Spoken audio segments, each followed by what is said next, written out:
आदरणीय सभापती महोदय, आज आपण जो वक्फ बोर्ड संबंधित विधेयक सादर करत आहोत त्यावर बोलण्यासाठी मी उभा आहे। सरकार म्हणते की या मागचा हेतू सशक्तीकरणाचा आहे, पण यामागे काही गंभीर आणि चिंताजनक मुद्दे यामध्ये आढळत आहे।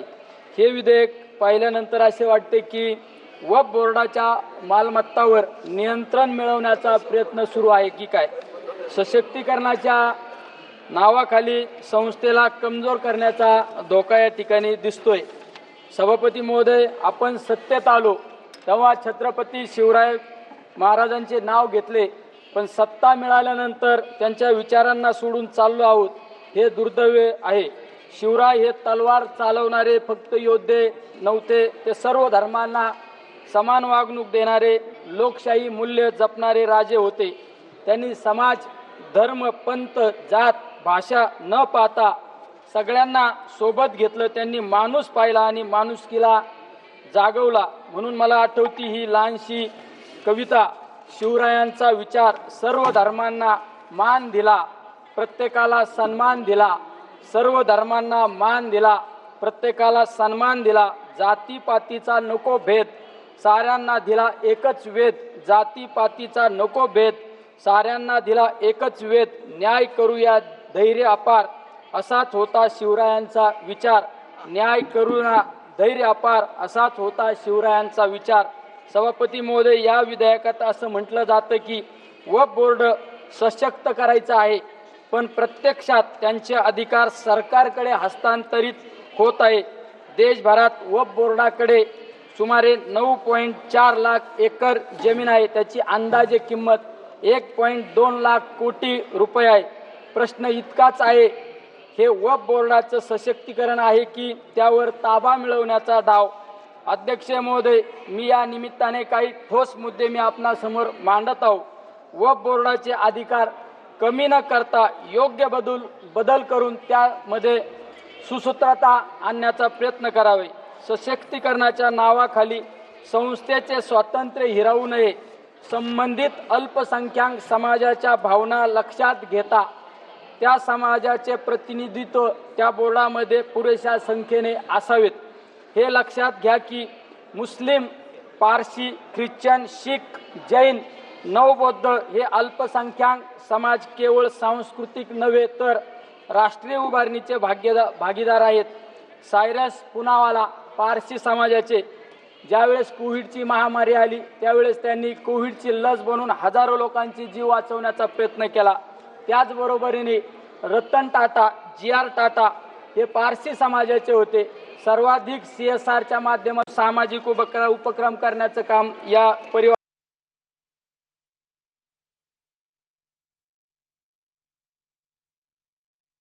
ज्यादा करीब तो मुस्लिम समाजाचे होते।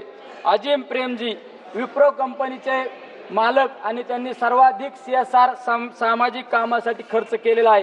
त्याचबरोबरीने मदर टेरेसा ख्रिश्चन समाजाच्या कुष्ठरोग्यांसाठी आपलं जीवनाचं शेवटच्या क्षणापर्यंत कुष्ठरोग्यांची सेवा करण्याचं काम आमच्या मदर टेरेसांनी केलं, त्या एका ख्रिश्चन समाजाच्या।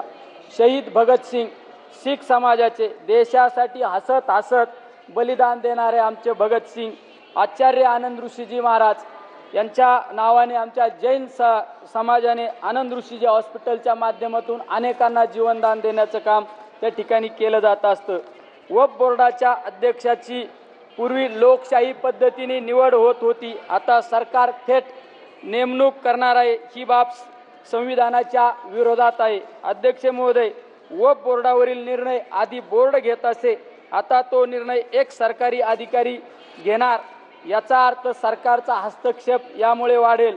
जर वक्फ बोर्डवर 12 वर्षे अतिक्रमण झाले आणि वक्फ बोर्डाने काही कारवाई केली नाही तर ती प्रॉपर्टी अतिक्रमण करणाऱ्याची होणार। ही तरतूद म्हणजे अतिक्रमण करणाऱ्याला कवचच एका बाजूने देत आहोत आपण। अध्यक्ष महोदय, आर्थिक व्यवहारावर पूर्वी राज्य सरकारचे ऑडिट होत असे, आता ते अधिकार कॅगकडे देऊन थेट त्रास देण्याचा धोका निर्माण होत आहे यामध्ये। अध्यक्ष महोदय, हाजी अली ट्रस्ट किंवा बिहारमधील बोधगया ट्रस्ट अशा संस्थांवरही हस्तक्षेप झालाय। उद्या हेच इतर समाजाच्या संस्थांसोबतही घडू शकते. अध्यक्ष महोदय, सभापती महोदय, आपले संविधान धर्मनिरपेक्ष आहे. संविधानातील हे मूल्य फक्त पुस्तकापुरतं न ठेवता कृतीत उतरवणे आवश्यक आहे. जर आज वक्फ बोर्डाच्या संस्थांवर सरकारचा ताबा असेल तर उद्या इतर समाजाच्या संस्थांवरही तेच होईल. ही लोकशाहीला छेद देणारी प्रक्रिया आहे. भारत ही विविधतेत एकता जपणारी संस्कृती आहे. मंदिरात घंटा आणि मस्जिदेत अजान एकाच शेजारी ऐकायला मिळते. हेच भारत आहे आणि हेच आपल्याला जपायचे आहे. आज जर आपण गप्प बसलो तर उद्या एक एक संस्था, एक एक आवाज, एक एक विचार संस्थात्मक मार्गाने संपवले जातील. अध्यक्ष महोदय, एका कवीच्या ओळी मी आपणासमोर मांडतो. स्वतःसाठी नको सर्वांसाठी लढा, हा विचार आहे शिवरायांचा धडा. स्वतःसाठी नको सर्वांसाठी लढा, हा विचार आहे शिवरायांचा धडा. घेऊ नको सत्ता फक्त नावाला, सत्ता असावी सेवा जनतेच्या भावाला. घेऊ नको सत्ता फक्त नावाला, सत्ता असावी सेवा जनतेच्या भावाला. सभापती महोदय, मी सत्तेला नव्हे समाजाला उत्तरदायी आहे आणि जो समाजाच्या भावना समजून घेत नाही त्याला इतिहास कधीच माफ करत नाही. आज महात्मा गांधींची भजन मला या ठिकाणी आठवत आहे. रघुपती राघव राजा राम, पतित पावन सीताराम. रघुपती राघव राजा राम, पतित पावन सीताराम. ईश्वर अल्लाह तेरो नाम, सबको संमती दे भगवान. म्हणून माझी सरकारकडे विनंती आहे की या विधेयकाला निर्णय घेताना फक्त कायदे, फायदे किंवा मालमत्ता न पाहता जनतेच्या भावना, संविधानाचे मूल्य आणि छत्रपती शिवरायांचे सर्वसमावेशक विचार ध्यानात ठेवा. जय शिवराय. माननीय सदस्य, आपने छत्रपति शिवाजी के बारे में बहुत अच्छा से छत्रपति शिवाजी को ग्लोरीफाई किया है, लेकिन हमको ये भी सबको पता है छत्रपति शिवाजी ने हिंदवी साम्राज्य की भी स्थापना की है. ये भी सदन के माध्यम से सबको जानकारी होना चाहिए.